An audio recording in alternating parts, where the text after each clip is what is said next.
It either means you are very, very bored and have nothing else to do, or more likely you really care about getting a good score in IELTS. So thanks very much for coming.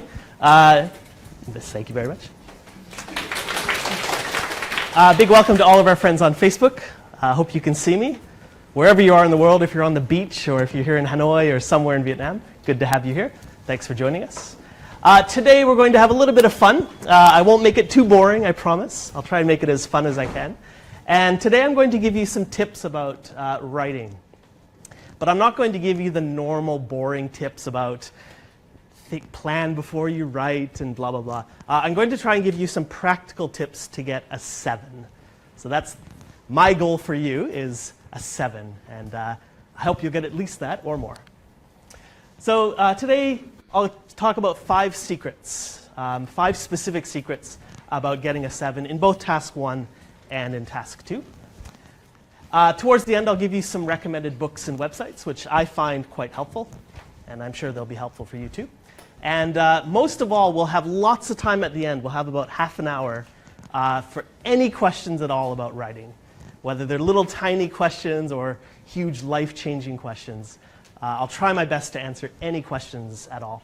And the good news is, if you ask a question, you can win a lovely prize from the British Council. It's that easy. All you need to do is ask a question, and you can get one of these 10 amazing prizes. We have books from the British Council about IELTS. We have some USBs. We have some movie tickets. Really easy to win a prize. Just ask any question. Okay, so to start with, just a little bit of get to know you. Maybe with the person beside you or a few people beside you. What's your target score for IELTS writing? Yeah, if it's 6, 6.5, 7, 9, 9.5, why not? What scares you? This is a deep personal question. Yeah, what scares you about IELTS writing? What's your biggest fear about writing? And the third, the most important question, I find this one divides Vietnam. Everybody has a preference. Are you a pho ba kind of person, or are you a pho ga person? Yeah. So with the person beside you, if you're watching on Facebook, maybe a comment in the live stream. Let's spend about 2 minutes. Yeah.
If there's any interesting comments, can you somehow let me know?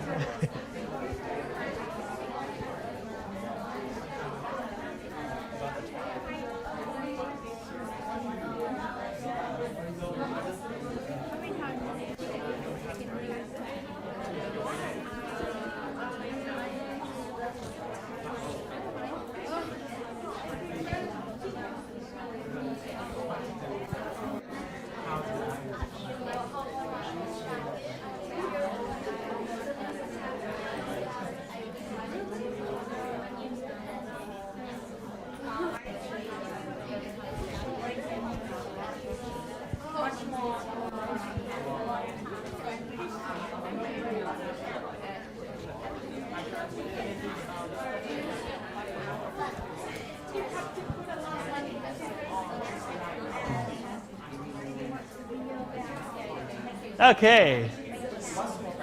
Sure, yeah. Can you explain more about the third fraction? It's you can only choose one, yeah? For the rest of your life, if you could only eat pho ba, or if you could only eat pho ga, you can only choose one, yeah. Okay, I'll share mine, yes, I'll go first. My target writing score, I'd be happy with an 8.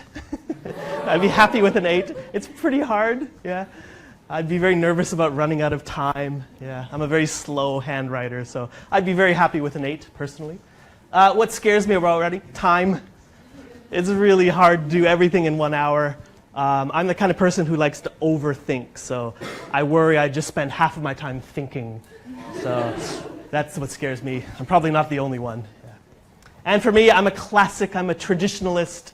Pho ba that's my dream. Yeah, I could eat it every day for the rest of my life, and I'd be very happy. Okay, so let's start with the basic information about how it's marked. Task 1, it's marked in only 4 categories, and each of these categories is worth the same. Yeah, so the first one's called task achievement, which basically means have you followed the instructions? Have you done what the task is asking you to do? So for example, have you written at least 150 words? Have you summarized the main features of the graph or the diagram or the process? Have you included some data or some numbers to support your explanation? Things like that. The second one's called coherence and cohesion, which basically means organization. So is it easy for the reader to follow your essay from the beginning to the end? And normally the way you do that is using paragraphs, using discourse markers or kind of connecting words to connect your sentences so that the reader can just easily follow from the beginning to the end. The third one, it's kind of a confusing word. They say lexical resource. So a lot of people say, what does that mean?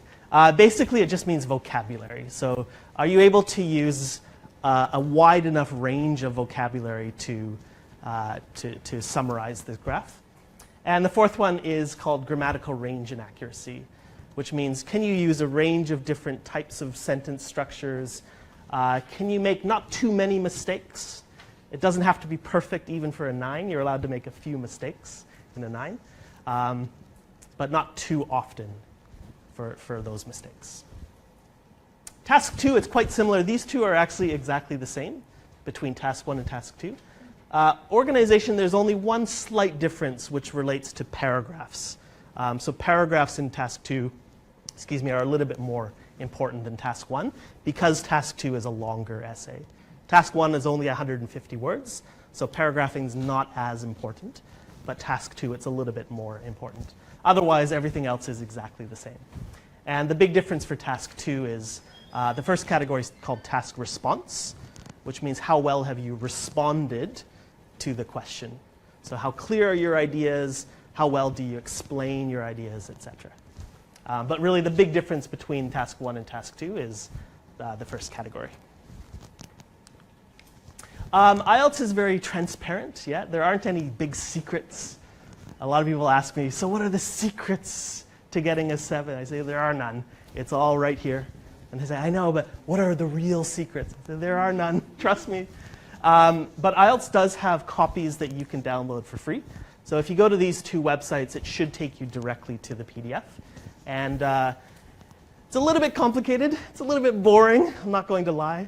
If you're having difficulty falling asleep, about 10 minutes reading this, you'll be fast asleep. Dreaming of IELTS, maybe.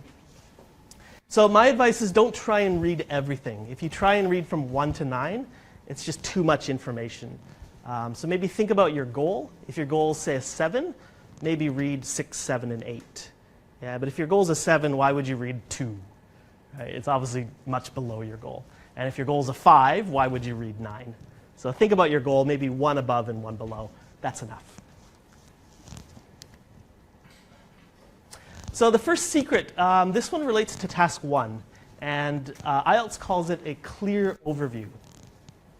And if you look at a 7 from task achievement, this is one of the bullet points. They say, presents a clear overview of the main features, main trends, differences, or stages. And if you look at a 6 and a 5, they also mention overview. So what is an overview? It's basically a very short summary of the most important thing. So imagine if your friend asked you, what's this about? And you only have 10 seconds to tell them. That's kind of like what an overview is. So for example, after today, if your friend asks you, what did you learn about at this workshop? And you say, IELTS. It's not very clear, yeah? But if you say, well, the first slide was about football and foga, and the second slide was about marking criteria, and the third slide, too much information, yeah? So what IELTS is looking for is a very brief summary of just the most important things that happened, yeah? And I'll show you some examples in the next part. It's usually one sentence, but it can be two, particularly if there are multiple graphs. So for example, if you have a pie chart and a table, you might want to have one sentence for each of those. Or if it's a really complicated diagram, you might want to have more than one sentence. But for most of the graphs, you should be able to write an overview in about one sentence. If you're writing more than that, you may be including too much detail. Normally, it's in the introduction paragraph. So normally what I would do is my first sentence would kind of summarize what's the graph about. Yeah? So if you look in the box at the top, it usually says, the graph shows information about blah, blah, blah. I'd change the words a little bit so I'm not copying. So I might use some synonyms. I might change the order a little bit. That would be my first sentence. And then my second sentence would be the overview. So I'd say, overall, more and more people are going to the cinema, for example. So normally I put those two sentences together in the introduction paragraph.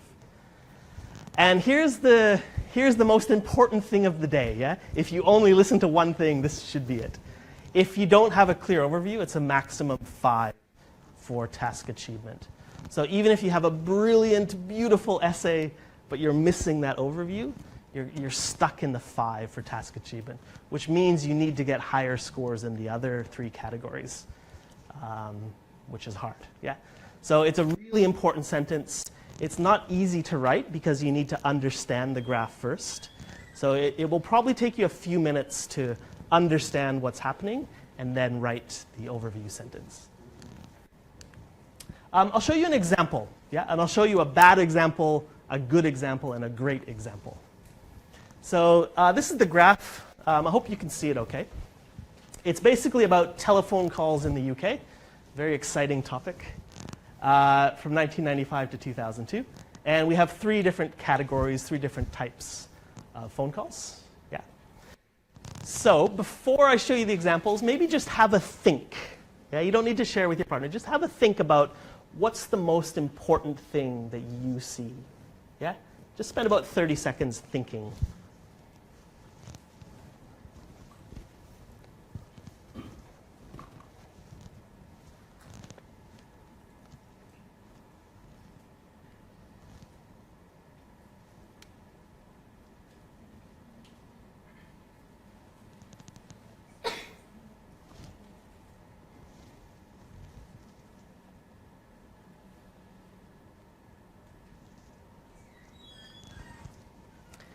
Okay, so now I'll show you a few examples. This is a bad example. This one's kind of the lazy example. This one says, overall, there were many significant changes in the figures. Well, it doesn't really say what changed, yeah? And it's kind of like if you ask me, oh, Dan, tell me about your wife. What does she look like? What's she like? I say, oh, my wife, she's human. Doesn't really help much, yeah? So this is kind of a very lazy way of writing an overview. Overall, there were many changes. Overall, the graphs are very interesting. It doesn't really say anything. So this is a very lazy way of writing it. This one's a much better example. I'll give you a chance to read it.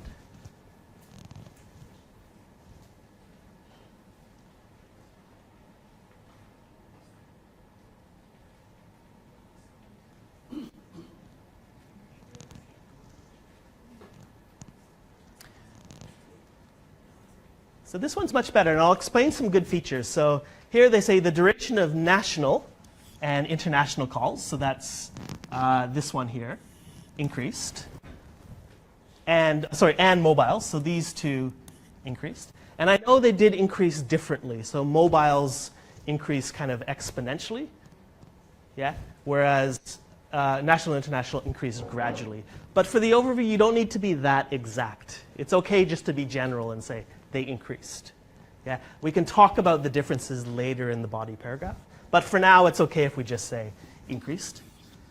Whereas, so that's a nice connecting word to make it one sentence. Instead of having two short sentences, that word kind of connects it. Whereas local fixed line calls rose, then fell. So it's kind of summarizing the graph, what happened in the graph. It's not too long. It's probably about 25, 30 words maybe. So it's not too long. It does cover all of the important trends. And it's a nice complex sentence. So this would be a really good example. Yeah? And I'll show you a great example.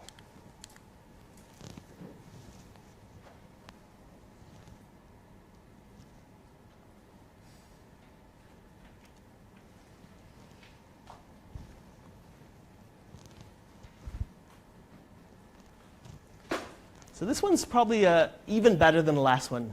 Any ideas why? What makes this one better than the last one? Any guesses? Specific time? Yeah, it does include that. Yeah. Anything else?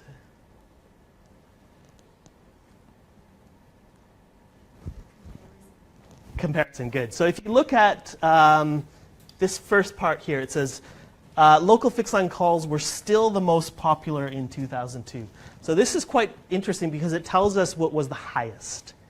Instead of just talking about the trends, like it increased, it decreased, it actually tells us the ranking, which one was the highest. Sometimes you might say which one was the lowest. You might say higher than, lower than. But this is a really good way of looking at not just what happened, but also what's important. So when they say still the most popular, it tells me that it was always number one. It was always the highest, right from the beginning to the end. Yeah, so that's a really effective way to show not just what happened, but what's important. It depends on the graph, of course, but for this graph, it's very obvious that I think that's a very important feature, is what was the highest one.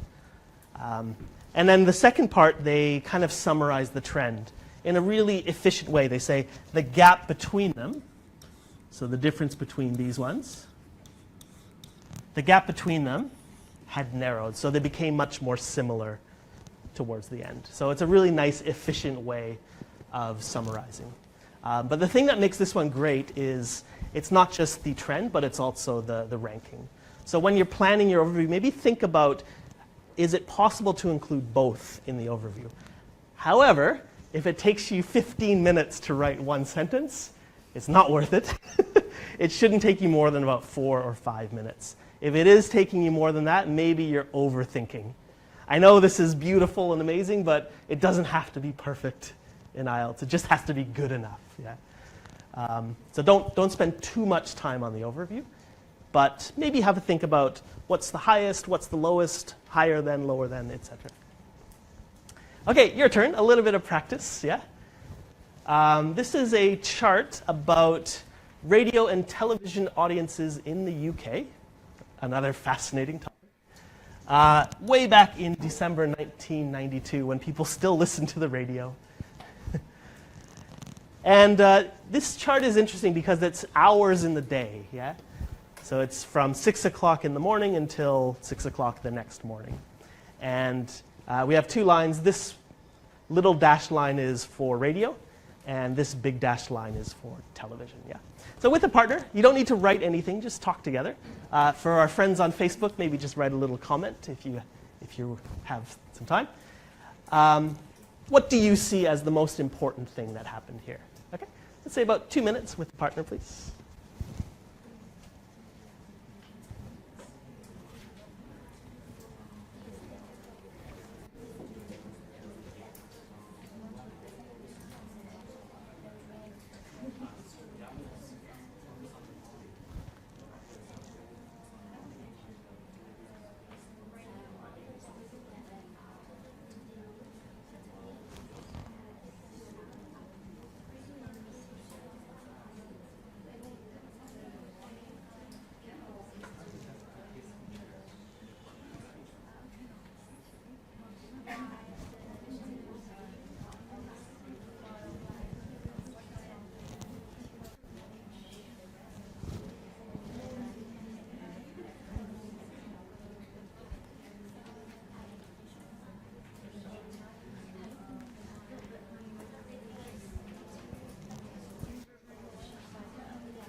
That's the hard part, yeah.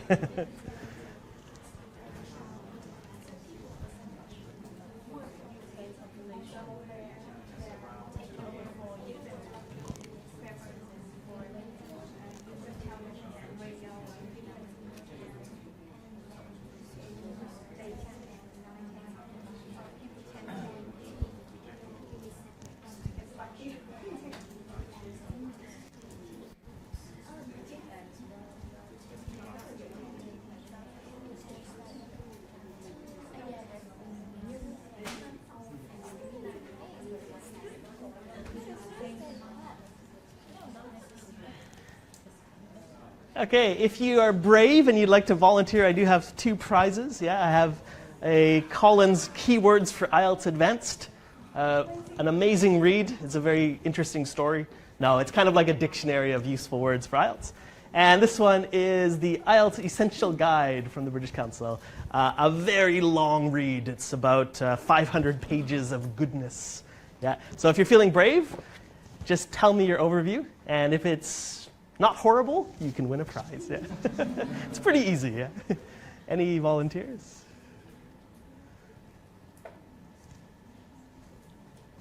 Yeah. Go ahead. Yeah. Well, overview. Overall, the people who watch, who listen to radio focus on the morning, while the people who watch the television focus on the evenings. Okay, so people who listen to the radio focus on the morning, that's here, and people who watch television focus on the evening, which is about here. Yeah, good. So obviously this one's pretty obvious that there's a big difference between the morning and the evening. So you could probably draw a line here and see that, yeah, it's quite different for the morning and the evening. I think that's pretty good. You can have keywords for IELTS. No worries, it's that easy. Any other volunteers? This is for the big book. Go ahead.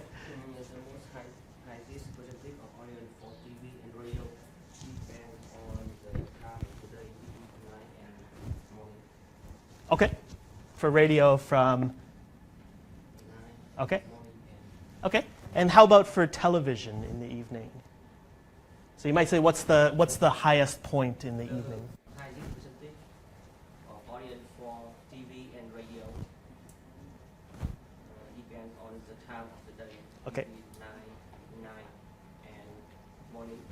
Okay, 9 in the morning. And in the evening? Yeah. So yeah, for that one, you'd probably want to say, if you mentioned this one in the morning, you'd probably want to say, and vice versa, or on the other hand, television is most popular at about 8 in the evening. Yeah.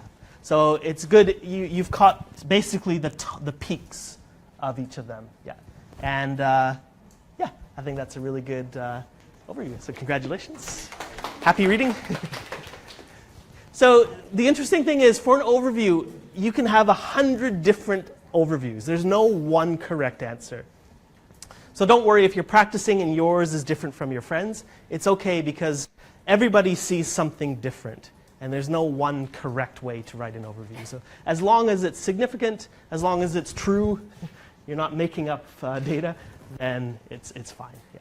So don't overthink. It should take you maybe 4 or 5 minutes in total. If it's taking you longer than that, maybe you're overthinking. Okay, the next secret. IELTS uses this word quite a lot in coherence and cohesion. Remember, coherence and cohesion refers to organization. Yeah. And this secret applies to both task 1 and task 2. Because remember, organization in both of the tasks is quite similar, except for paragraphing. And IELTS uses this in 7 for a bullet point. They say uses a range of cohesive devices appropriately. A range of cohesive devices appropriately. So the first thing we need to understand is, what do they mean by cohesive device? Cohesive device is basically literally cohesive, or cohesion means sticks together. Cohesion means to stick together. Excuse me. So what they mean in organization are words or phrases that connect your ideas or connect your sentences together. And there's many different words. Some people call them connectives. Some people call them connecting words. Some people call them linking words. Some people call them discourse markers. IELTS calls them cohesive devices. They all kind of mean the same thing, which are words or phrases to connect ideas or to connect sentences together. And I chose this picture because that's kind of how I see it. I see it as a link, a chain that links your ideas or sentences together. So here's what IELTS cares about. Number one, they care about a range of cohesive. So they don't want just simple ones. They don't want things like firstly, secondly, thirdly, fourthly. They don't want boring ones like moreover. Everybody uses moreover. They don't want boring ones like in conclusion. Imagine the poor examiners, if every essay they read, it's always firstly, secondly, thirdly, in conclusion. Next, firstly, secondly, thirdly, in conclusion. It's very boring, yeah? So they want to see some less common ones, some more interesting, not ones that everybody else uses. And I'll show you some examples a bit later of those less common ones. The second thing they want, which not many people know about, is most people use these between sentences. So it's like the first word in your sentence. Yeah? But IELTS is looking for also within your sentence. And that's a little bit more advanced. Yeah? It's not many people use them within the sentence. So if you're able to use some of them within your sentence instead of always at the beginning, you're kind of different from the norm, different from the pack. So I'll show you how you can do that in a couple of slides. But I'd say about 90% of people only use them at the beginning of the sentence. So if you're able to use some of them within, you're different from most candidates. And like I said earlier, they want more than just listing. So if you say firstly, secondly, thirdly, it's not showing the relationship. It's just showing the order. It's like saying 1, 2, 3. But IELTS expects a little bit more advanced connecting words than that. So here's an example of what I mean by less common. So on the left-hand side, these are some simple ones that almost everybody can use easily. But on the right side, these are some less common ways to say the same thing. Feel free to take a picture if you'd like, a souvenir of the day. Yeah. I hope I'm not in the picture.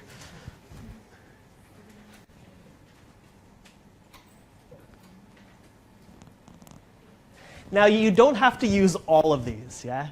In fact, if you used all of these, that would be a little bit too many. You'd be overusing them. So maybe use a couple from each of these categories, yeah? But you don't need to use all of these. But for example, instead of firstly or first of all, you might say to begin with. You might say first and foremost. It's something a little bit different than what most people would use. Instead of saying however, you might say conversely. You might say in spite of this or despite this, et cetera, et cetera. So these are some nice ways to make your connecting words different from most people. Yeah. I hope after today, not everybody is using the same ones from today. Just to start. There are many, many more out there. The other good thing is some of these are quite long. So this one, by the same token, it's 4 words instead of 1 word. So it could actually help you make your word count go up a little bit. A nice bonus. The other thing, like I mentioned, is not always at the beginning of the sentence. Yeah. So not always, and there aren't any rules that I can give you. English is kind of like that. But they can often be used within the sentence. So I'll show you a few examples. Here they say strict punishments, comma, on the other hand, comma. So instead of saying on the other hand, strict punishments, which most people would probably write like that. This one, they're moving it within the sentence, so it's a little bit more advanced, which is what IELTS is looking for in the 7. Another example, this solution, in addition, instead of saying in addition, this solution. So it's just moving it within the sentence. And you'll notice that it's surrounded by commas, so comma, comma. And it's between the subject and the verb. Yeah. So like I said, you can't use it for every single connecting word. There are some exceptions. But if you don't know, just try it. And if you're wrong, at least you're showing your range. At least you're showing your range. Even if there are some mistakes, it's not that important. Another example, that, however, is not an effective solution to the problem. So you don't need to use these within the sentence for every single one, but if you can use a few of them within your sentences, you're really showing off to the examiner your flexibility. And to get a 7, that's what the examiner is looking for, is can you be flexible? Yeah. If you remember the previous slide, I showed you the picture of this guy doing yoga. Yeah. And that's flexible. Yeah. That's what they're looking for, is can you be a little bit different? Can you be a little bit flexible instead of very rigid? Basically, you want to be a little bit different. Imagine the poor examiners, they have a pile of essays to mark, and you're at the bottom of the pile, and the first 20 essays are first of all, secondly, thirdly. First of all, secondly, thirdly. And you're the very last one, and the examiner just wants to go home and relax. It's been a boring day, and the last one is first and foremost. Whoa. In spite of this. Whoa, nice. So that's you. You've turned into a cat. Those are your connecting words or linking words, and that's the tired examiner. So your job is to wake them up. Be interesting. The third secret is in the same category, coherence and cohesion. Again, it relates to both task 1 and task 2. And IELTS calls this referencing and substitution. And this is something that not many people notice in the marking criteria. So in a 5, they say maybe repetitive. So repetitive means you repeat the same words, repeat the same ideas again and again. Maybe repetitive because of a lack of referencing and substitution. So keyword, a lack of. So if you tend to repeat the same words again and again, that would be a lack of referencing. And I'll explain what exactly does this mean in the next part. But basically, if you repeat the same words again and again, it's probably in the 5 category. In a 6, that says may not always use referencing clearly or appropriately. So that means sometimes you're using it, but maybe it's a little bit unclear at times. But you're trying to. You're trying to use it. And that would be within a 6. In a 7, they don't mention it specifically, but we can assume that if a 6 says may not always use it appropriately, a 7 means you're using it clearly and appropriately. Yeah. So let's look in more detail. What does it mean? What do they mean by substitution, referencing and substitution? The easier one is substitution. So it's kind of like a football match. Yeah? So number 9 comes off, number 7 comes on. So they change the players. And in IELTS, substitution just means you change the words. So you use synonyms, maybe you use pronouns instead of repeating the same word again. So instead of saying the number, the number, the number, the number, the number, the number, you might use a different word. You might say the number or the figure. Yeah, exactly. So that's basically you're changing the word number for figure, and you're substituting, just like on a football match. You're substituting this player for that player. So this is pretty basic. It's pretty easy. You just need to use a few synonyms. I'm sure all of you are already doing that. That's pretty simple. The more complicated one is referencing. And what referencing means is when we refer back. That's why they use the word reference. It refers back. And I like to use this picture where you're looking back in the mirror. You're looking back. And this is a little bit more advanced because it's not just using synonyms. It's using words that refer back to what you said earlier. So this is much more advanced. And therefore, it's much more difficult. So I'll show you an example. This is a really repetitive paragraph. It says, my cat is named Mitz, and my cat is white. I really like my cat because my cat is friendly, and I hope my cat, again, will stay friendly in the future. So obviously they're overusing the word my cat. Sorry, the phrase my cat. So before I show you some examples, with a partner, maybe think of some other words, some other synonyms instead of my cat. Yeah? So let's try and substitute some other ways to say my cat. I know this might be difficult. You probably don't think about cat vocabulary too often. Yeah, try your best. So with a partner, Facebook, maybe just leave a quick comment. What are some other ways instead of saying my cat again and again?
Yeah. Pet mentions name. Shala.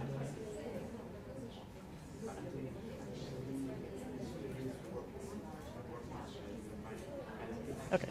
Yeah.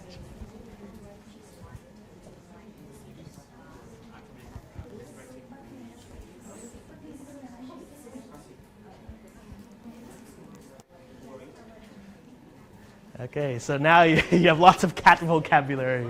Very useful in their IELTS. I don't think I've ever seen a topic about cats in IELTS, but maybe one day. Before I get some examples, I looked at the comments on the Facebook page. There was a really good one from Shala Abdullah. Sorry if I mispronounced your name.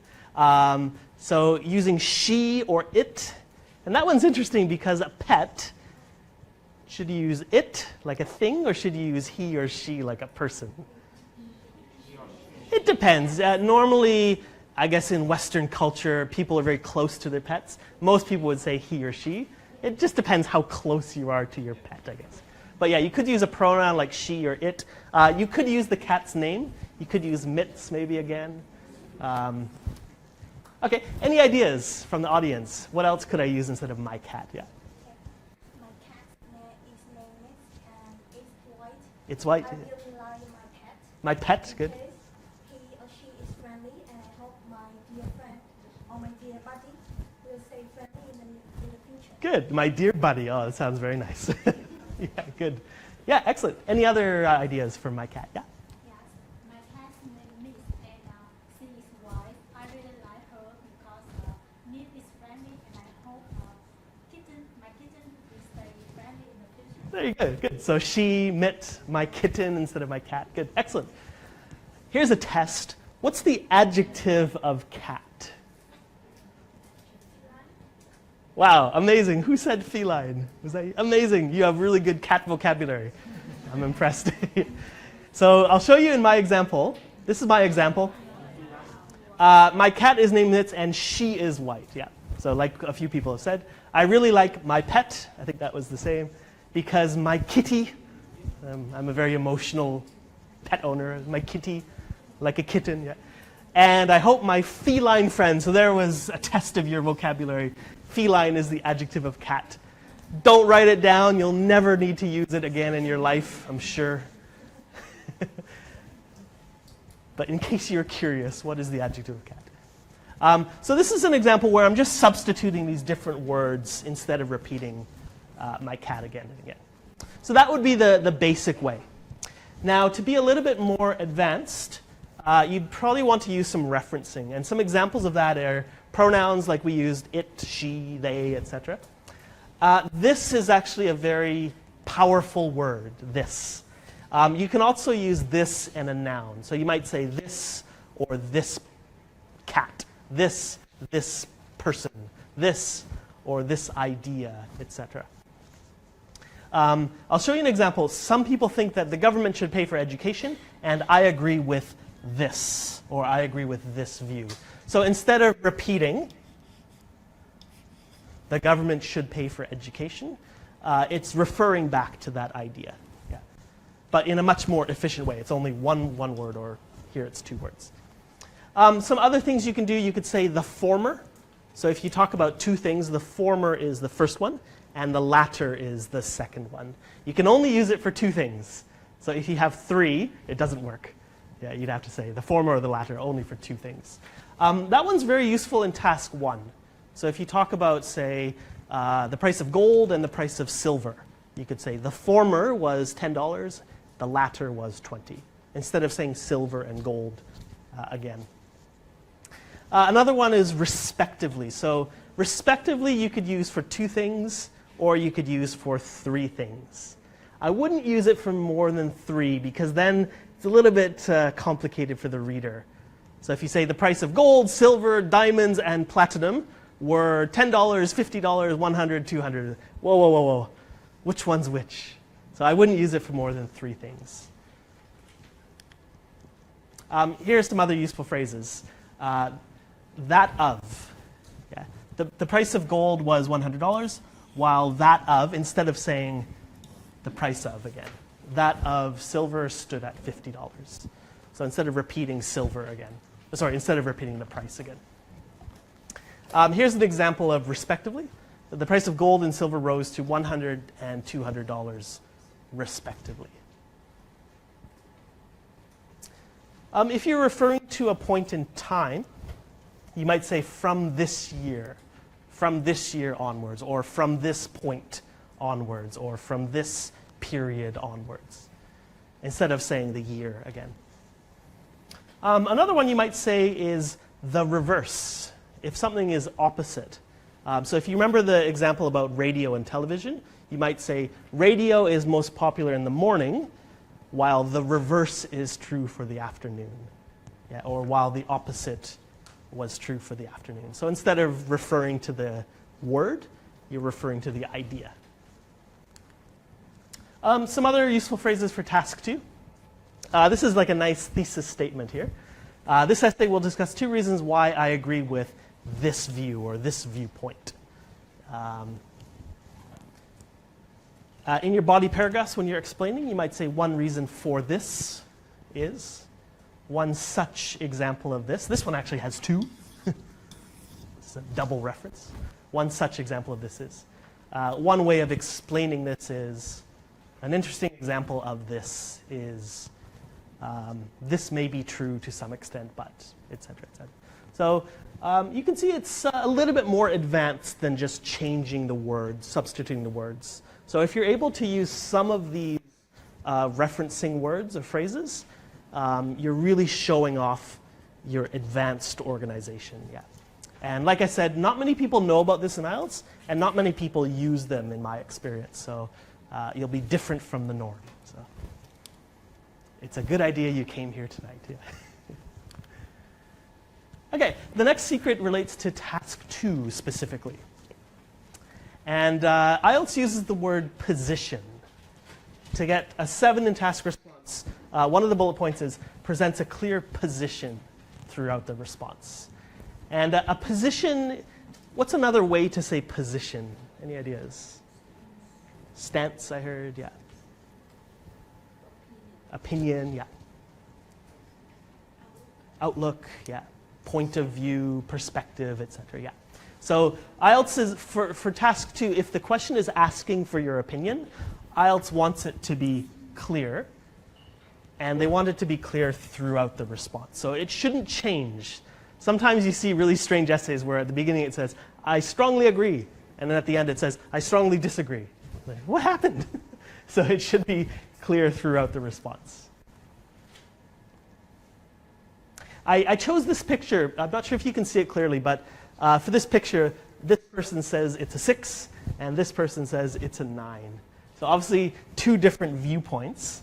And if that's you, if that's the writer, and you say, I strongly agree, but the reader doesn't see that, they see I strongly disagree, it means that your perspective is not clearly being communicated. So before we talk about position, let's think about what tasks are asking for your position in IELTS. So I've chosen 5 of probably the most common question types in task 2. And for each of these, I'd like you just to talk with your partner or comment on the Facebook page. Which of these is asking for your position or your opinion or point of view? Which of these is asking for an analysis but no opinion? And which of these is asking for both position and analysis? Yeah? So for each of these 5 prompts, is it 1, 2, or 1 and 2? Okay? Let's say 2 minutes with each other, please.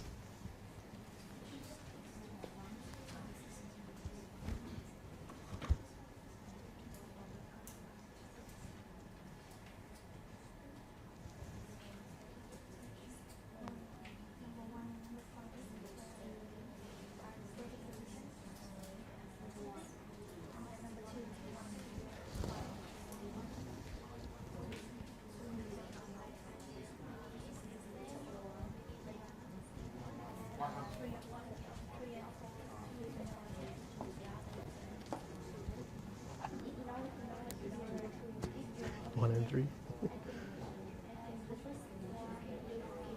Try and answer that one. Okay.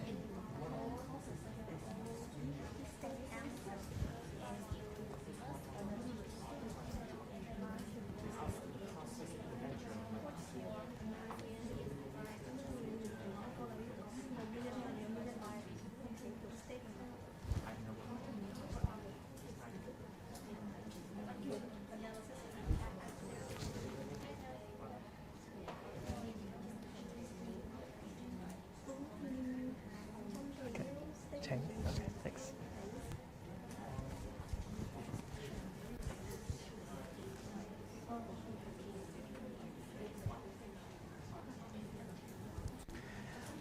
It's a little bit tricky. Yeah, some of them it kind of depends. Some of them it depends.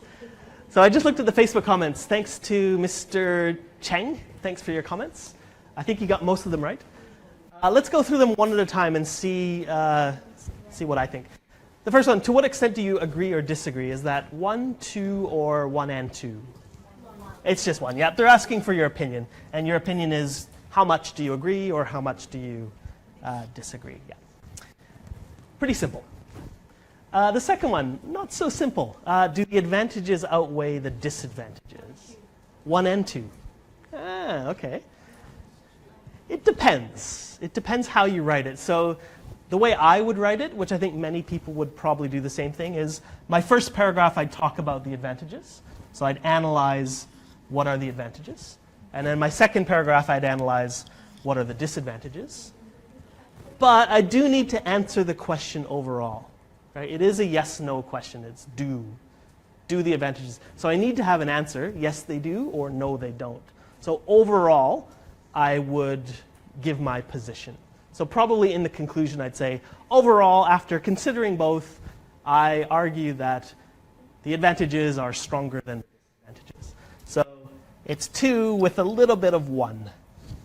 Mostly analyze, but maybe your opinion at the end.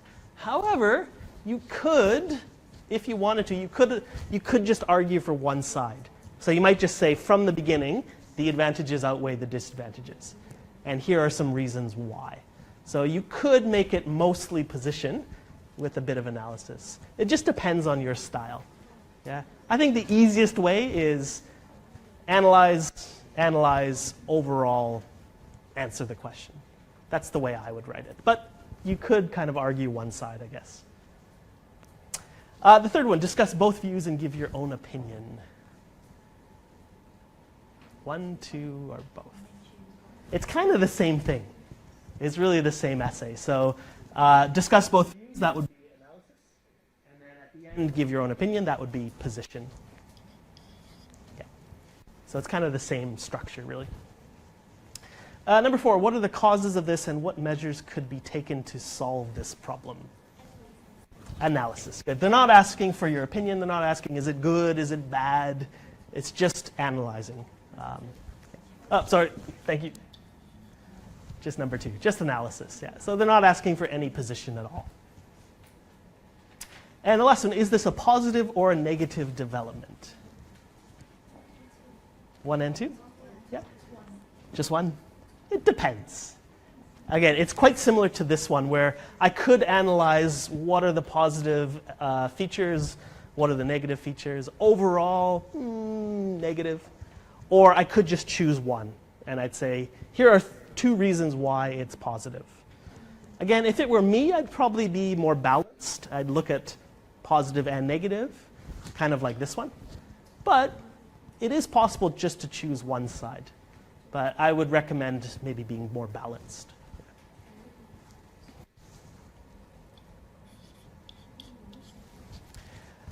So it's important when you get your question is to think about, are they asking for my opinion? Or are they just asking me to analyze? Or are they asking me to do both? And if they are asking for your opinion, it's important that it's clear and consistent. So for example, if it's agree or disagree, it should be very clear to the reader which one is it. Is it agree? Is it strongly agree? Is it slightly agree? Is it strongly disagree? It should be clear. The reader shouldn't have to think about it. It should be really obvious to them what's your opinion. And it should be consistent, so you don't want to change halfway through. Yeah. So that's why planning is very important, because if you think about your ideas before you write, you won't have that problem. It's the people who start writing and then they change their mind. Those are the people who usually their opinion's not very clear. And the other thing is, IELTS doesn't want you to be ambiguous. Ambiguous means unclear, yeah? And a lot of people have these kind of phrases which don't say anything. So for example, every coin has 2 sides, and this issue is no exception. It's overused, it's a cliche in IELTS. And really, if you think about it, that doesn't say anything. It doesn't actually say what is your opinion. And some people change it. So some people change the word coin to knife, and they say every knife has 2 edges. It's the same thing. It's the same thing. But really, that's not drawing any conclusions. It's not saying anything. So try and avoid phrases like that. Overall, I both agree and disagree with this issue. I'm exactly in the middle. IELTS doesn't want you to be in the middle. They want you to have some opinion.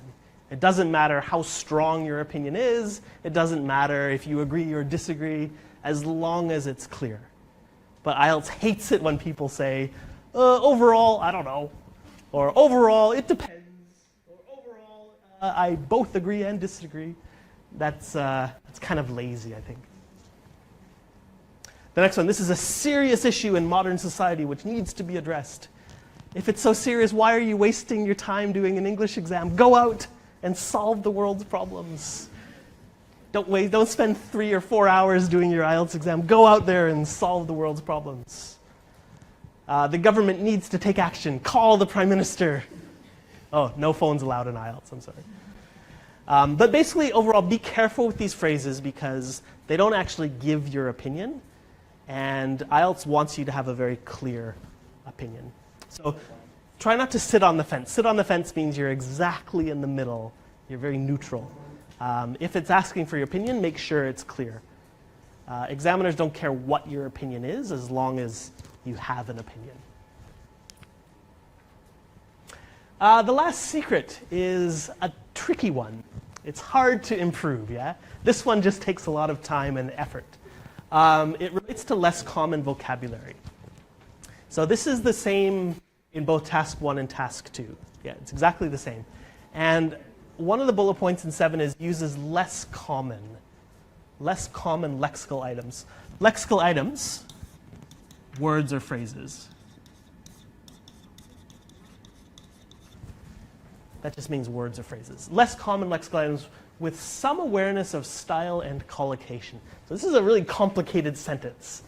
Yeah, let's break it down a bit. So the first thing is less common. So the examiner wants to see some vocabulary that not everybody else uses. Yeah, and there's no list that the examiners have. There's no instruction. This is less common. This is common. It's kind of, it depends on a lot of things, but it's kind of relative to other people. So for example, in Vietnam, a lot of people will use vocabulary like interesting, comfortable, useful. A lot of people say thanks to the development of modern technology, plays an important role in something. These are kind of words or phrases that are overused a bit in Vietnam. Yeah? So the examiners are looking for, can you use some more impressive vocabulary? Yeah? So for example, instead of interesting, what are some other less common words or phrases for interesting? Intriguing, nice. Appealing, yeah, could be. Stimulating, yeah, nice. Any others? What if you read a really good book and you can't put it down? Engrossing, that's a good one, yeah. Captivating, etc. So those are all examples of less common vocabulary, yeah? So it's not just about academic words, it's about different words instead of the normal ones that most people would use.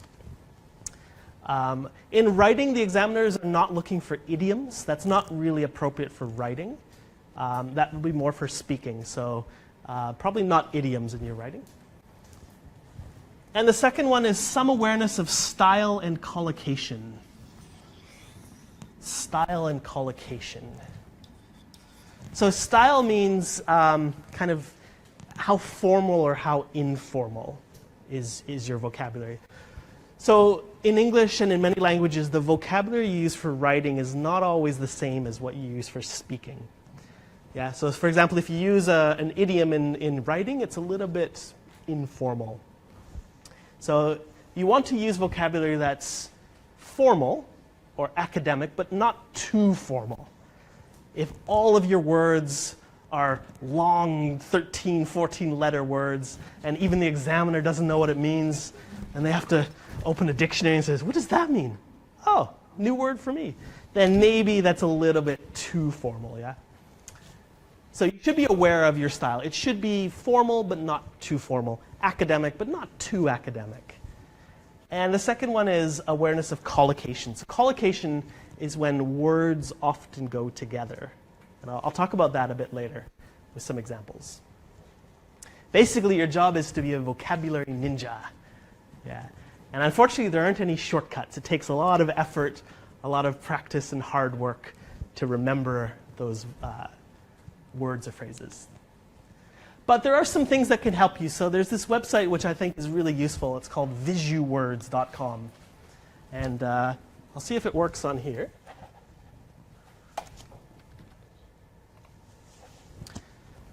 It's a really nice website which will show you visually, that's the visu, some synonyms, some related words, etc.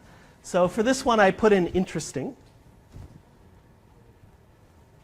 And it's a little bit complicated. You can see it gets really specific about what's the relationship. I don't worry about that too much. So here, interesting, I see, what are some related words? Exciting, newsworthy. So you see newsworthy, it's similar to. It's not exactly the same, it's similar to. So maybe I wouldn't use that one. Stimulating, I think somebody mentioned stimulating.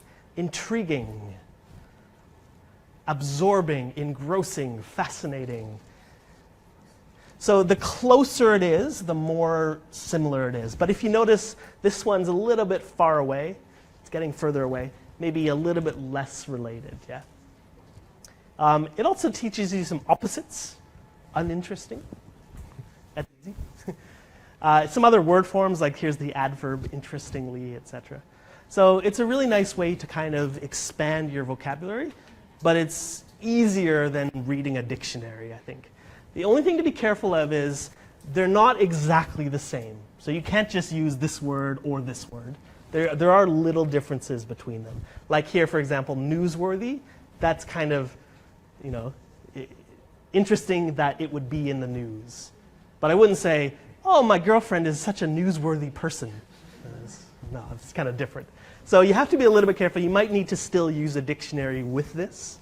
But I think it's a nice website to, without much effort, kind of expand your vocabulary. So So that one's visuwords.com. Yeah, visuwords.com. Another way to show off your vocabulary, it's by using less common word forms. So in English, nouns usually have the most information. So the information in one noun, it's usually more than the information you get from an adverb or from an adjective. So nouns are really full of information. And in English, if you can change a verb into a noun, or a verb into a noun phrase, that's called nominalization. Yeah? It's when you make a noun phrase from a verb. And I'll show you some examples of this. And this is, it's not easy, but it's easier than using less common synonyms, where often you can easily change a verb into a noun. Yeah? So in this sentence, they say, the planet's temperature is rising as a result of global warming. So this would be a verb phrase here. Whoops. Sorry. But an easy way to make it into a noun, you could just say the rise of. So instead of is rising, here they say the rise of. And it's not a show-off word, but it's taking a verb and making it into a noun phrase, which is a little bit more advanced in English vocabulary. A lot of nouns are really uncommon, and it's hard to know kind of what's the noun of this verb. But if you're able to, using noun phrases instead of verb phrases is a way of showing off your vocabulary. Yeah. So this is a simple example, but obviously a lot of nouns are quite hard to learn, quite hard to memorize. The third one is collocation. So collocation are when two or more words often go together. And I'll show you a few simple examples of what I mean. This one would be a verb. So what verb would often go with the word research? You do research. So if you use the wrong verb, if you say make research or have research, it just doesn't really go together, yeah? It's like a girlfriend and boyfriend who aren't really compatible, yeah? Yeah, so you're looking for a husband and wife, yeah? Here you could say do research, or you could say conduct research, carry out, etc. Yeah, so these are collocations that would naturally go together. Yeah. How about this one is an adverb? This one, yeah, wildly. Fluctuate wildly, yeah. Or you could say mildly. Yeah, you could say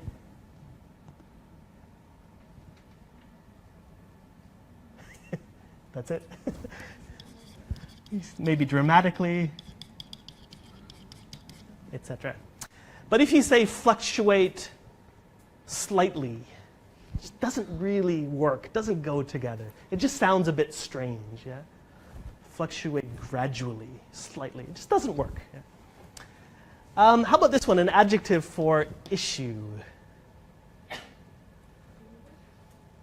A lot of people would say controversial, yeah. That one's kind of overused. Controversial. What's another way to say controversial? A something issue. Instead of controversial. Debatable? A serious issue, yeah.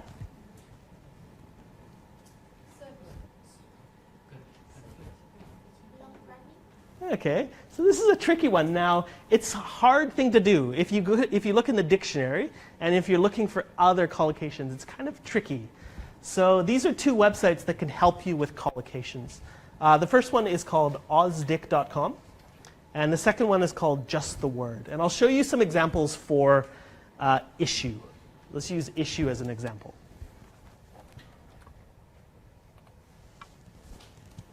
So the first one, if you go to ozdic.com, I put in issue as the noun.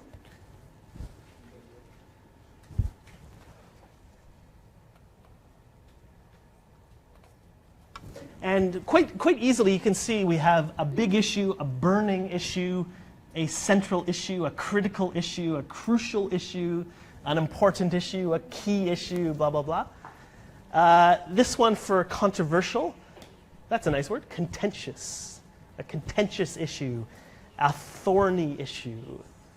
So without much effort, you can kind of expand your collocations. Instead of just one word, you might be able to expand it to, say, 2 words, 3 words.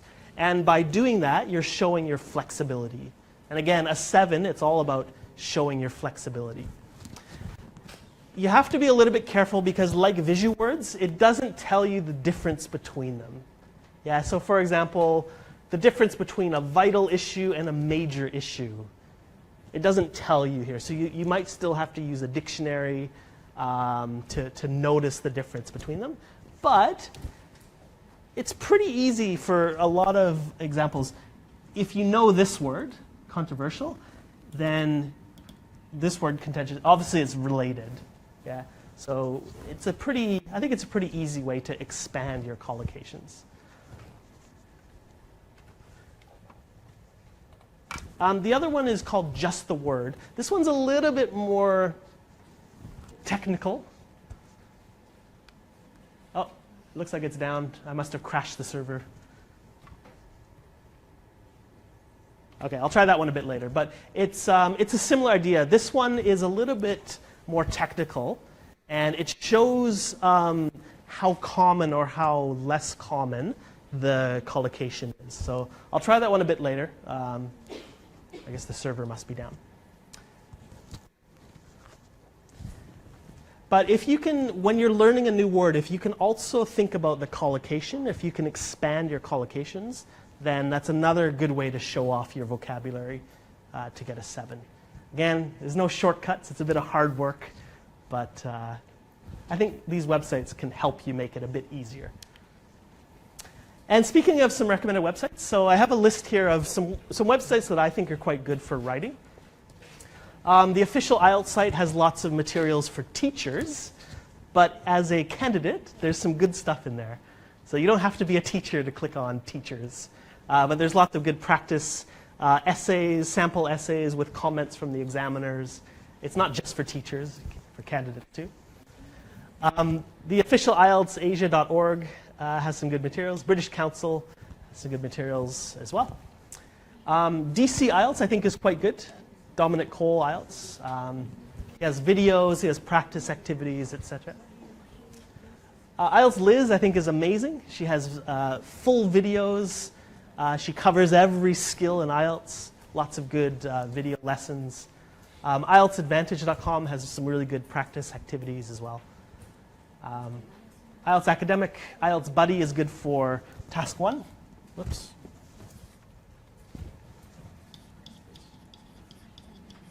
IELTS Buddy is good for process writing and maps writing, which are kind of the other task ones you could get.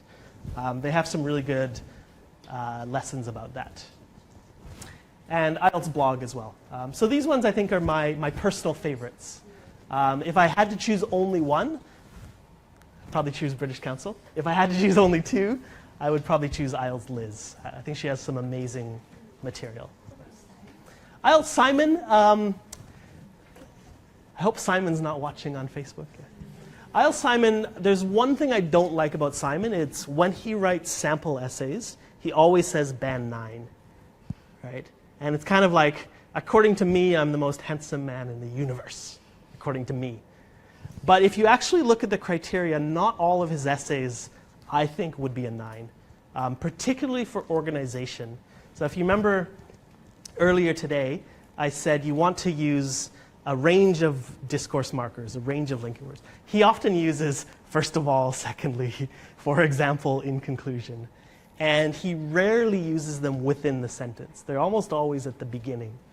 So particularly for organization, I don't think everything he writes is a 9, even though he says it's band 9. So I think he's sending the wrong message to candidates. Because candidates look at his essay and they think, this is how I should write. But if you look at the IELTS criteria, it's not always a 9. So I know Simon has some really good materials, but I think just be careful when he says it's a band 9. Be a little bit more critical. And maybe look at the criteria and think, well, is it a band 9? Why is it not a band 9? So Simon, some great things, but maybe be careful. Simon, if you're watching, I apologize. Don't hate me. Some books, if you like the old-fashioned way of using books. I really like this series called Improve Your IELTS. They have one for writing, they have one for listening and speaking, they have one for reading.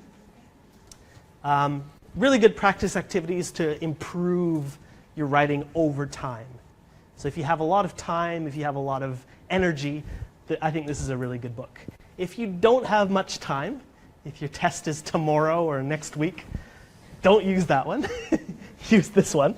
This one's called Action Plan, and right here on the cover they say, last minute preparation. So it's everything you need to know. It's pretty short. It's about 130 pages, I think. It covers all of the 4 skills, but it's just what you need to know. There's not a lot of extra information, just what you need to know.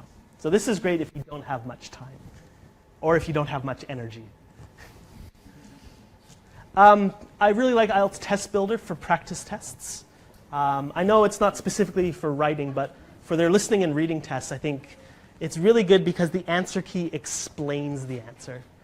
So for example, if the answer is not given, it says why is it not given.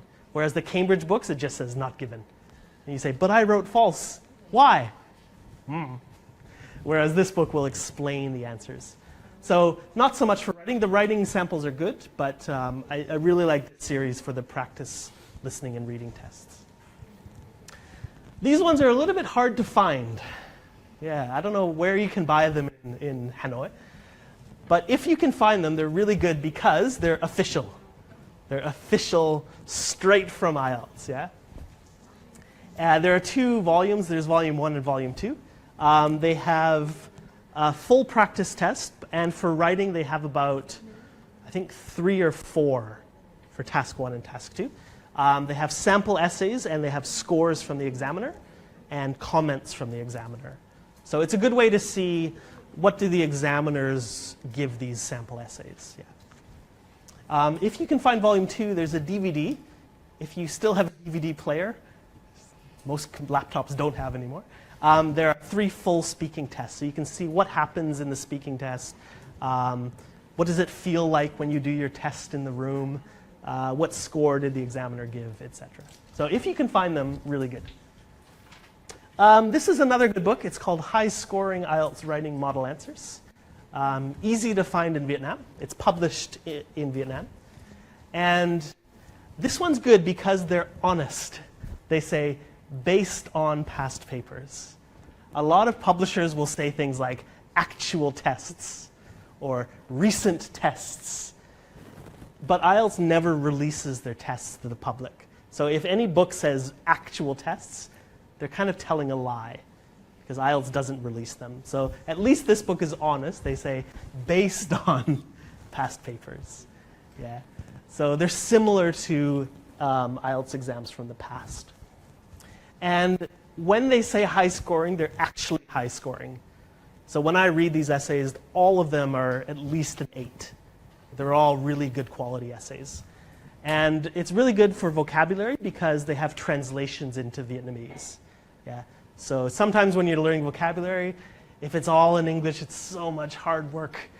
And if it's a translation, sometimes it's so easy. So this book has translations for vocabulary, which is quite helpful. Okay, so that's the end of the session. Before we move on to the questions part, where you can win some amazing prizes, if you can still remember, I know it's been a long evening, what are 3 things you remember from today's session, yeah? To refresh your memory, yeah? So with a partner or comment on the Facebook, what 3 things do you remember from today's session? Yeah?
Okay, so hopefully a few of these things stuck.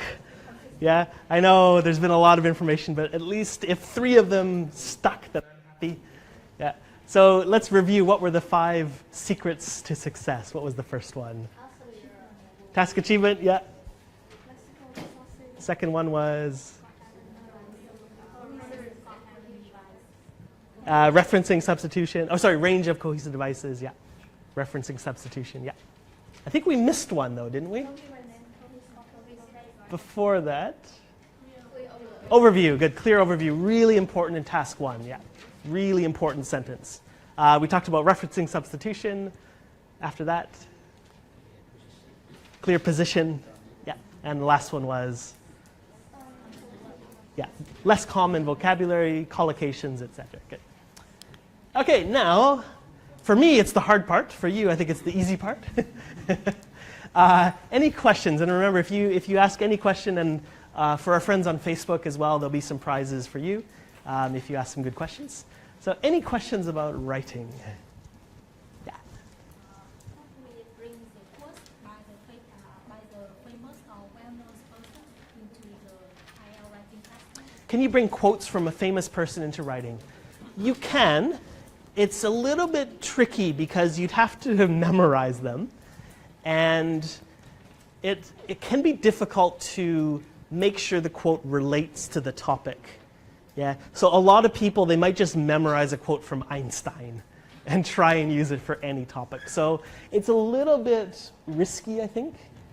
And it's easy to make a mistake. So if you don't remember it exactly, or if you make a mistake with one of the words. So for IELTS, I probably would avoid it because they're not expecting you to bring anything from outside, right? So you don't have to bring in any facts. You're not expected to have any research or even quotes. So you're not expected to, and it's a little bit risky because it's easy to make a mistake. So maybe I would try and avoid quotes. Yeah. Oh, Ling, how do I do the prizes? You can choose. Okay, thanks very much. You can choose a prize. We have IELTS Essential Guide. We have USBs, notebooks, keywords for IELTS. Good choice. I would choose the same. Thank you. Enjoy. Happy reading. Oh, now everybody's hands go up. It's that easy. It is that easy. Yeah.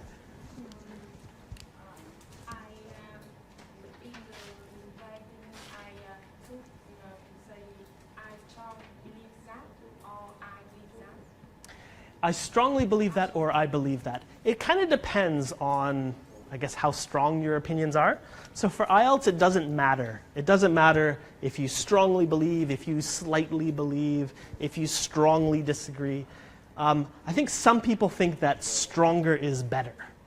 But in IELTS, that's not true. As long as it's clear, that's what's important. So whether you slightly believe or strongly believe, that's not really too important, as long as it's clear to the reader. Yeah. So you don't have to always be strong. I think some people think strong means a strong score, but it's not always like that. Yeah. So as long as it's clear, if you slightly agree or strongly agree, the strength doesn't matter too much. It's just, can you be clear in your essay? Yeah. Okay, questions for the online audience. Mr. Wu says, how to effectively solve the chart problems to get maximum score? Solve the chart problems. I guess what that means is, what do I need to cover in a chart to get a high score? If you look at the criteria, it says covers all key features. So what you want to do is you want to look at the graph and think what's important. And for example, if it's a pie chart, if you miss out a category, you're missing an important detail, which would really hurt your score. So to get a maximum score, you'd want to cover all the important features, and you'd want to support it with some data or some numbers or figures. So if you say it increased, you should say, how much did it increase, for example? Question from Cho. Could you please tell me how I can manage to have enough time to finish 2 tasks? You can pray to the gods. That's hard. And like I said at the beginning, for me, that's the hardest part, is doing all of these things in 60 minutes. Planning helps. Planning, so thinking of your ideas or looking at the chart before you write, it helps, because that way you don't have to stop and think. Yeah? If you can think of your ideas, maybe take a few notes. For me, that helps speed it up. And it also helps me to stay focused. So I'm not trying to cover too much. I'm not trying to include too many ideas. It helps me stay focused, kind of eyes on the prize. So I think thinking of your ideas before you write, even if it's only 2 or 3 minutes, I think for me that helps me to plan my time. Whether you start with task 1 or start with task 2, that's kind of your personal decision. Nobody will tell you in IELTS. They won't say, stop task 1, please, stop task 1. It's up to you to manage your time for both tasks. I do notice the people who start with task 2 often run out of time for task 1, because I think they spend too much time on their ideas in the essay, and then they have to rush to do their task 1. So if you do start with task 2, be very careful that you really are strict with your time. Yeah? If it's 40 minutes, you gotta finish and move on to task 1. Practice as well. So when you're practicing at home, be really strict with the time. Yeah? Close your door, lock the room, lock your door, turn off your Facebook, except when you're watching today's live feed. And just be really strict when you're practicing so that you get used to the feeling. I think that could help a little bit. Cheng asked, how can we use respectively with 3 things? Good question. I forgot to give an example for that.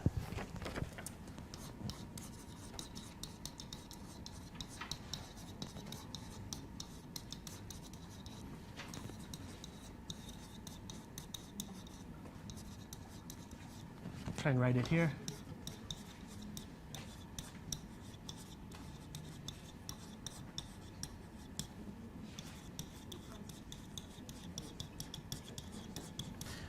So here's an example of respectively for 3 things.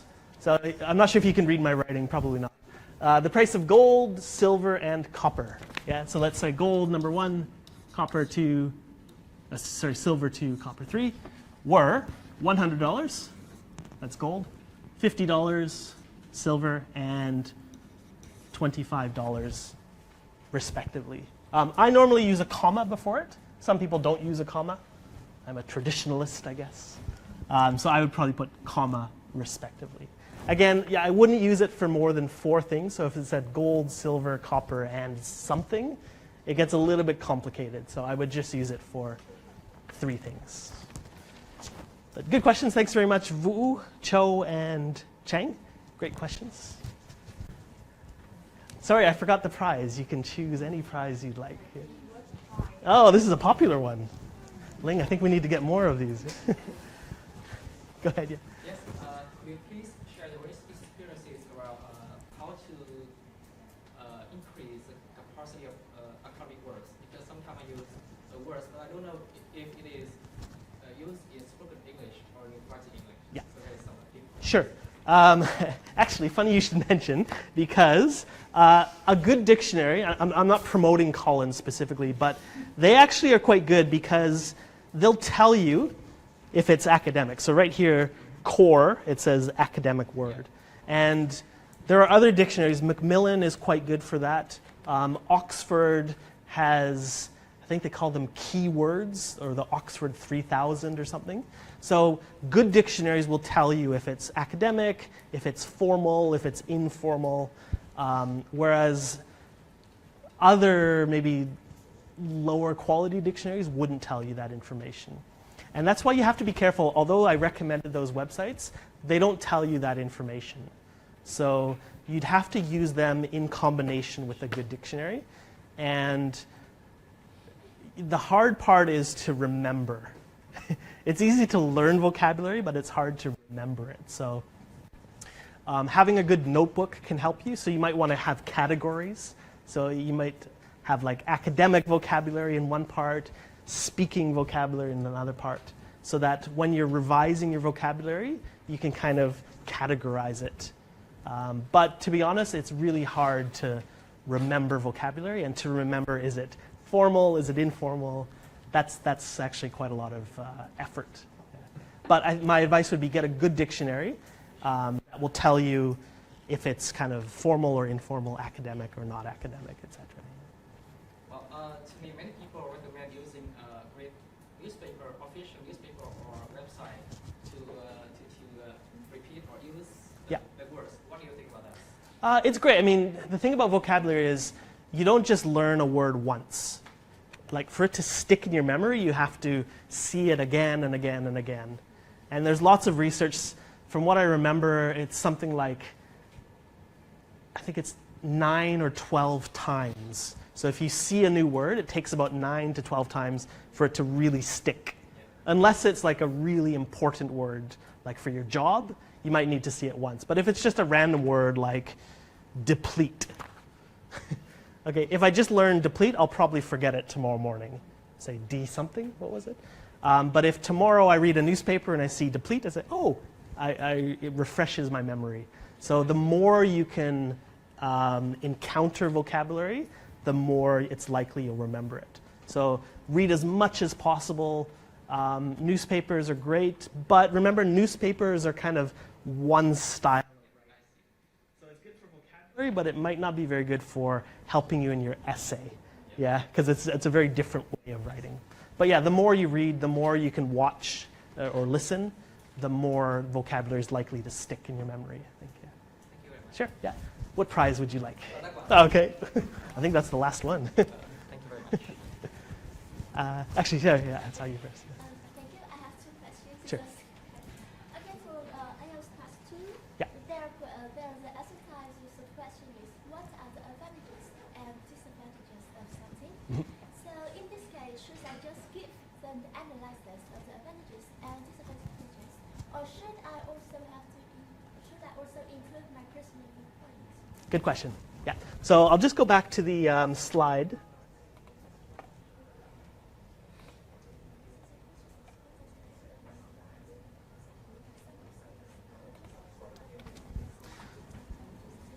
So it was advantages and disadvantages. Was that it? Yeah, so the question is, Yeah. what are the advantages? What are the advantages? Okay. Yeah. So it's something like somewhere in between. Okay, good. So if the question is what are the advantages, disadvantages, they're not asking for your opinion. They're just asking you to analyze it. So for that one, it depends if you want to just talk about one. But again, for me, I'd probably be balanced and I'd say, okay, here are some of the advantages and here are some of the disadvantages. But if they're not asking you for your position, like this question where it says, do the advantages outweigh, then you don't actually have to give your opinion. Yeah? Because I read in some books, it suggests that whether you are asked to give your personal opinion or not, you Yeah. are, or you are expected to give your personal opinion. Well, not exactly, because I always like to imagine if you go to a court, yeah? So let's say you go to a court of law and you have to defend yourself. You could defend yourself and say, well, they just asked me what are the advantages and they didn't ask me what do I think about it. So I think you would be able to defend yourself in court.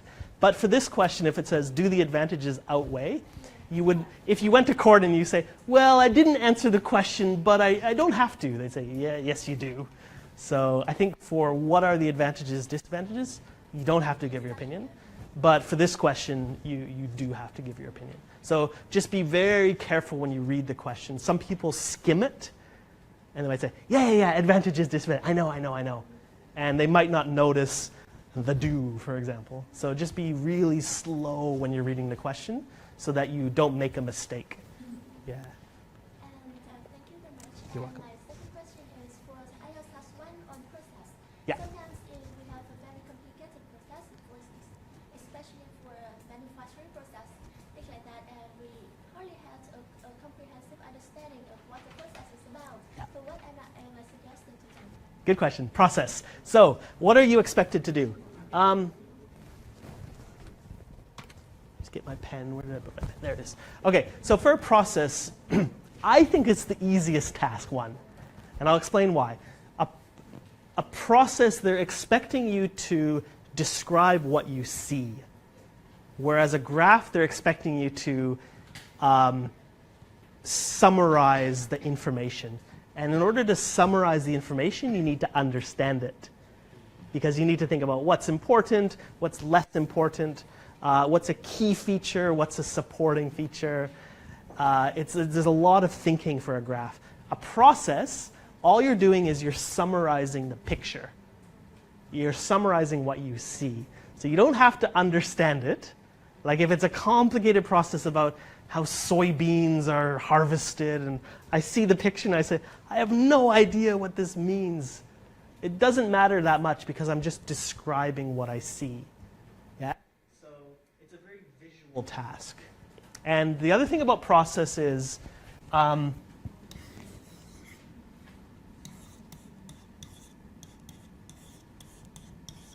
other thing about process is it's okay to use the vocabulary on the picture, right? You're not allowed to use the vocabulary in the box at the top. So the one that says the graph gives information about, or sorry, this is a process about how soybeans are made. But if there's any vocabulary on the graph, it's okay to use that. It's not considered copying. So even if you don't understand what it means, it's okay to use the vocabulary on here. It's great if you can use synonyms, but you're not expected to.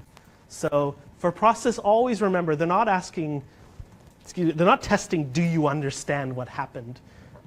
They're testing, can you summarize this complicated picture in a simple way? So even if you don't understand how it works, it's not an engineering test.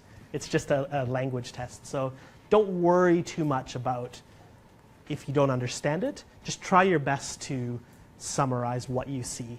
And remember, it's okay to use vocabulary from the picture when you do that. Yeah. So for the overview for a process, we just summarize these stages. Overview for a process, I would normally, the simplest way is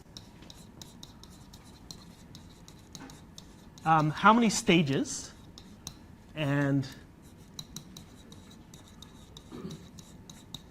what's the end result? So for example, if it's this complicated picture, I might say, overall, after 4 stages, bottles are produced. And that would be a very simple example, but that's basically how you'd write an overview for processes. How many stages, like how many separate stages, and then at the end, what happened. You're welcome.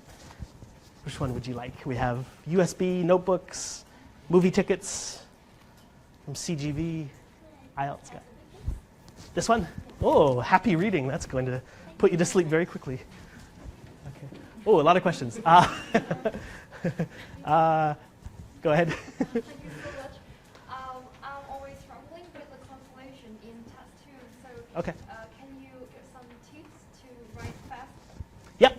Conclusion in task 2. Okay. So it depends on the question, but let's assume you get a position question, right? So let's say, assume you get agree, disagree, or something like that, yeah?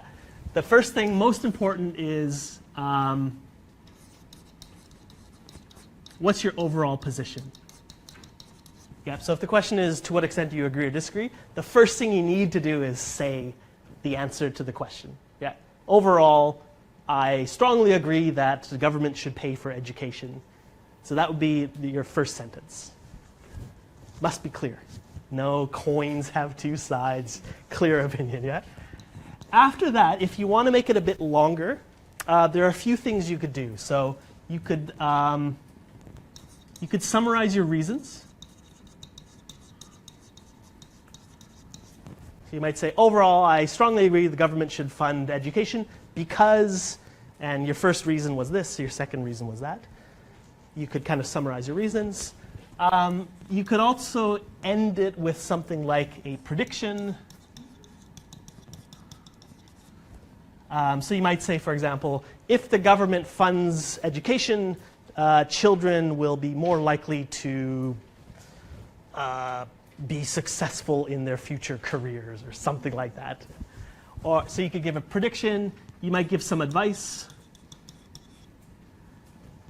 Yeah, so you could say, I strongly encourage the government to fund education because children deserve a bright future, something like that. What else could you do? Yeah, those are all I can think of. But really the most important thing is you need to have an overall position if it's a position question. If it's not a position, if it's an analysis, then I would probably summarize what I talked about in my essay. And again, your last sentence is optional, but you maybe do something general like a prediction for the future or some advice or something like that. Yeah. According to some of my English teachers, they say that we are not allowed to add a new idea Yeah. into the conclusion. Correct. So prediction and advice, do it seem like a new idea in the conclusion or not? It's not. I mean, you have to be careful that you don't want to give a new reason in your conclusion. But I think if it's something general, like a general prediction or a general piece of advice, I don't think you're including a new idea because I think it's still related to your overall essay. So as long as it's pretty general, I wouldn't worry about that. But if it's a very specific new idea, then you'd have to be careful. But I think for this part, as long as it's general, you don't have to worry about that too much. If you are worried about it, then just don't write that one. But for me, I wouldn't consider that a new idea. You're welcome. What would you like? You have choices of notebook, USB, movie ticket, or IELTS Essential Guide. Can I get another Collins book? Can we get another Collins book, Ling? Sorry, I think we've run out. Yeah. I will take the IELTS about more than 1 month, so Ooh. do you think that I will read it? Okay, I think so. If you can read, how long is it? It's 490 pages. So that would be how many pages a day? My math's not very good, but it's possible if you're dedicated. Okay, I will try. Okay. Thank you so much. Enjoy. Good luck. Yeah. Should we use the IELTS itself or the quiz console, if possible? The IELTS itself? If possible, in the final What do you mean by the IELTS itself? should we include an example about the IELTS? Oh, an example about the IELTS. I guess it depends on the topic. So if the topic were about language tests or tests, maybe, if it's relevant. But yeah, it's okay to use the IELTS as an example as long as it's relevant. But I think it's not too often in IELTS you'd get a topic about English tests. But maybe if it's a topic about language or if it's a topic about education, you might be able to. You don't have to say IELTS is great. It's not like the examiner will say, good example, have a 9. But as long as it's relevant, then yeah, it's okay. Yeah. Just think about whether it's relevant to use that example or not. Okay. You have a choice of notebooks, USB, or movie tickets. Yeah, I think I will have to settle with the Okay. university. I would choose this is a really nice one, actually. Okay. Oh, we have 3 questions from Facebook. Let me think. We have 4 prizes. The first question from Tui Lei is, should we use the first person pronoun, I, me, or we, when we want to express our personal opinion? In IELTS, it's okay. I know for a lot of formal writing, like your assignments at school or dissertations, you avoid it. But for IELTS, it's okay to use personal pronouns. I think, in my opinion, I believe, etc. And it's also okay to use personal experience for your examples. So if you give an example, it doesn't have to be a statistic or a fact. You could say, for example, in my hometown, people blah, blah, blah. Or in my country, people blah, blah, blah. So for examples, it's okay to use an example from your personal experience. It's okay in IELTS. So it's a formal writing, but it's not too formal. It's okay to use I, me, my opinion, etc. Chuang had a question. What if task 1 is mixed with 2 charts? How do we know which is the main chart and how much should it account in our writing?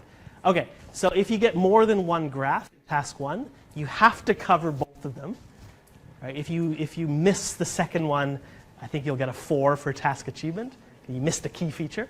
So you have to talk about both of them.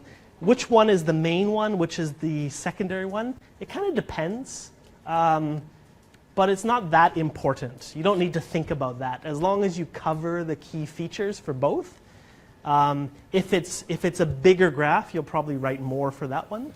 But to be honest, you don't need to worry about that much, Chuang, because as long as you cover the key features in both, you'll be all right. So don't worry if your two paragraphs are not the same length.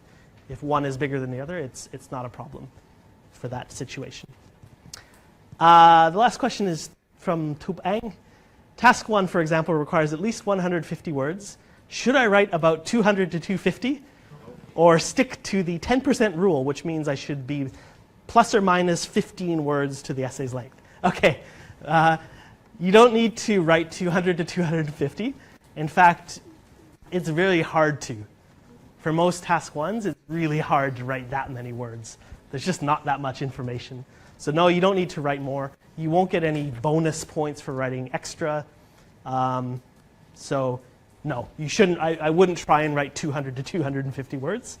The 10% rule, it's not really a rule because that's not what IELTS does. They just care about the minimum. So you need to write 150 words. That's it. If you write more, okay, no problem. If you write less, problem, because you'll start to get points deducted depending on how short it is. So there is no 10% rule. It's 150 words minimum. So always try and write at least 150. Yeah. Good questions from the Facebook crew. I think we have one more prize. Okay, I'm going to be as fair as possible. I'm going to close my eyes. I'll say 1, 2, 3, hands up, and the first hand I see, I will ask. Okay. Okay, hands down. I'm not looking. Hands down. Okay. 1, 2, 3, hands up. I saw this in the purple. Yeah. Thank you. I have a question. If I do look, if I know how to take advantage of use 5 secrets that get the writing time, but I make the policies in critical thinking, what happened, and what can it affect to your critical career? Good. So, good question. So the question was about, let's say you follow the 5 secrets, which is great. I hope you do. But let's say you have some problem with your critical thinking and your ideas. How will it affect your score? To be honest, it doesn't really affect your score because it's not a test of your critical thinking. It's not a test of your ideas. It's not a test of how smart you are. It's not a test of your creativity. It's just a language test, right? So the EL in IELTS stands for English language. It's not the international how smart are you test, which would be the how smelts, I guess. So you don't need to worry too much about being critical. You don't need to worry too much about being a balanced thinker and considering the other side and all of those things. Because really what IELTS is testing is, can you clearly communicate ideas? And that's it. It's not about how smart you sound or can you include facts and statistics. It's just about can you clearly communicate ideas. So don't worry about how critical you are.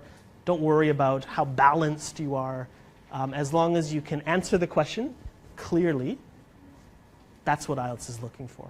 When I get so many common policies, like authority or strongman or crossword. Yeah, you don't need to worry about all those. It's good that you know about those straw man and red herring and slippery slopes. But to be honest, it's not like a university assignment where they might be looking for, can you be critical? It's just a test of your language. So if you're able to use those concepts, that's great. But IELTS doesn't expect them. They just expect answer the question clearly and explain your ideas. That's it. Okay, good. So you have a choice of USB movie tickets or notebooks. What about those 3 additional? I think these are actually from the classroom, so I don't want to get in trouble from the British Council. I like the movie. Ah, yes, good choice. Enjoy. Okay. If you're looking for somebody to go with you, I'm sorry, I'm married, so I'm not allowed to. 300,000. 300,000, so you can bring 2 friends, yes. Or on Happy Wednesday, you can bring 4 friends, maybe. So make lots of friends here today. And she'll treat you to a movie. Yes. Okay, well, thanks very much. If you have any other questions, I'll stick around here. And Facebook fans, if you have any questions, feel free to leave comments, and I'll try and answer them in the future. Thanks very much for coming. Enjoy the rest of your Sunday evening, and good luck in your IELTS. I hope you get the score you need. Yeah.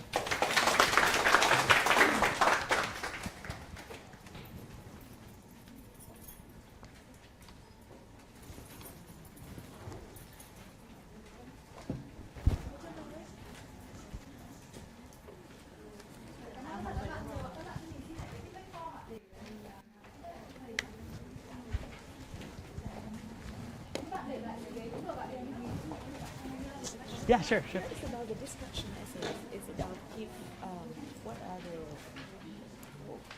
discuss both views. Yeah, and give your opinion. Yeah.